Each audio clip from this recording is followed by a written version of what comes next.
What's up mga ka-Japs? It's me, Angel, Joanna, and Paula. Vlogging is the name of the game, and if you watch our video, we promise to keep you entertained.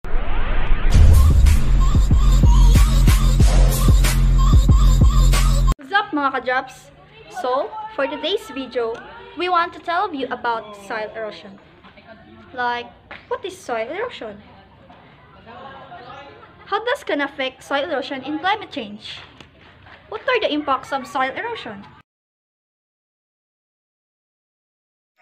Soil is a natural resource that may look robust and endless, but is in fact the fragile product of thousands of years of information.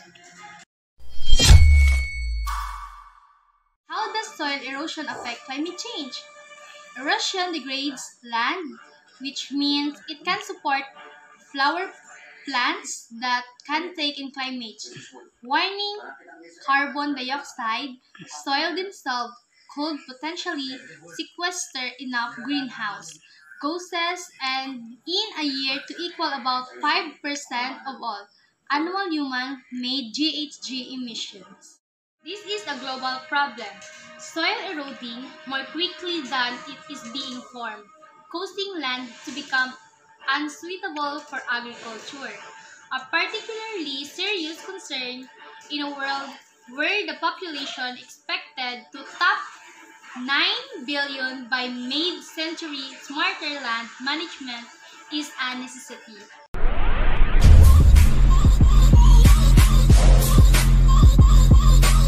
Hi guys, so we are going to show to all of you the example of soil erosion. See you later!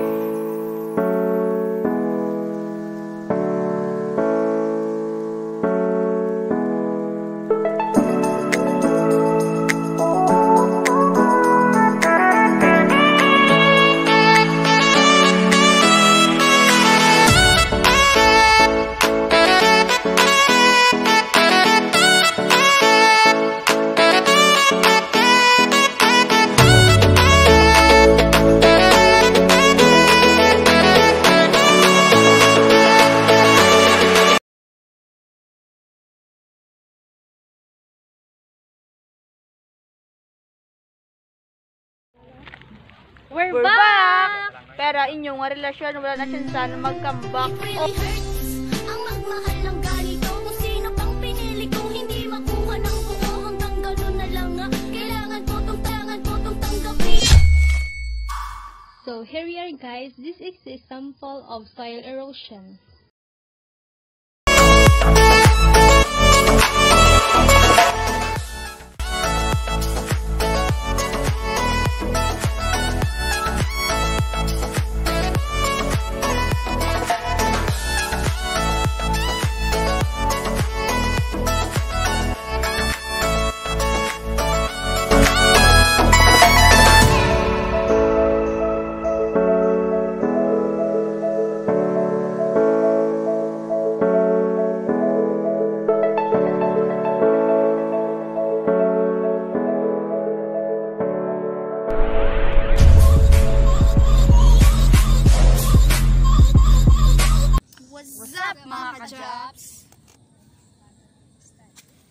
What solution exists to prevent soil erosion?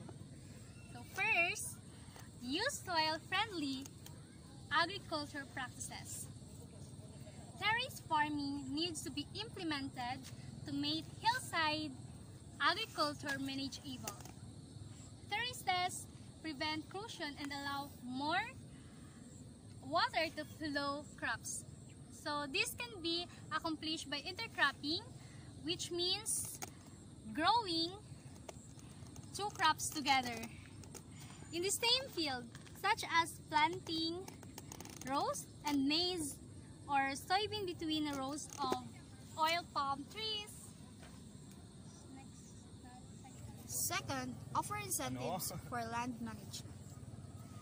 Although the science of sustainable land management has been gaining support, the socioeconomic context often makes implementation difficult. Sustainable land practices needs to be financially viable for farmers.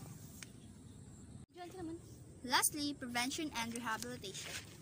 The key to managing and reducing soil erosion is to rehabilitate already damaged land, stop further degradation, and put erosion preventative measure at the core land management policy. In this way, we can help prevent hunger and mitigate the climate.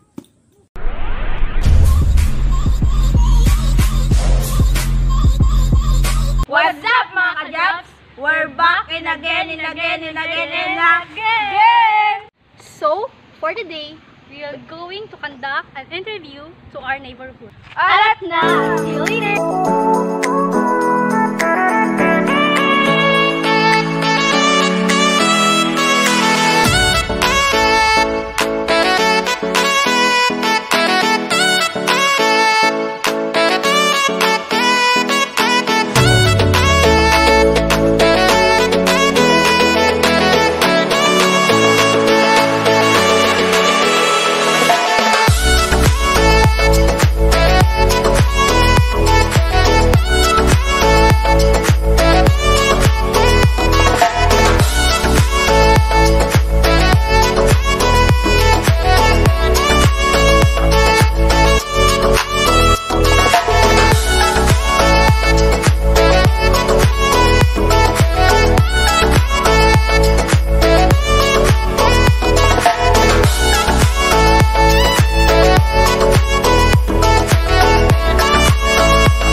What is the effect of excessive soil erosion on their livelihood?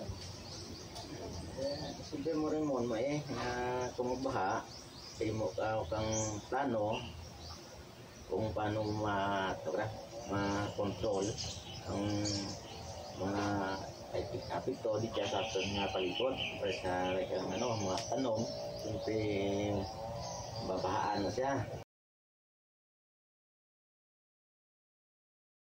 So, what's their plan in managing their livelihood in order to control the impact of the problem? Amo rin mo nyo. Imo natin, no? Dapat ma-tree planting kita sa higad sa pao kung sa iba para nga kung mag-asa ba mabaha ka na tidalom, hindi maka-apekto sa aton nga mga tanom. So that's all guys. Thank you for watching. Bye! And I wonder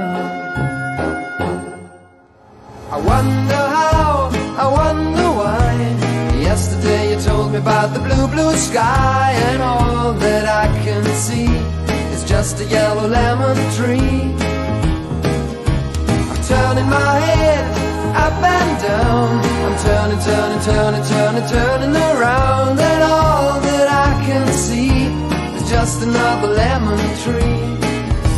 Sing da da da da da dee da da da da da dee da da da dee dee da.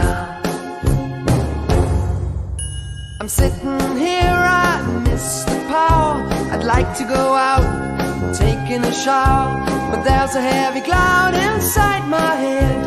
I feel so tired, put myself into bed. Well, nothing ever happens, and I wonder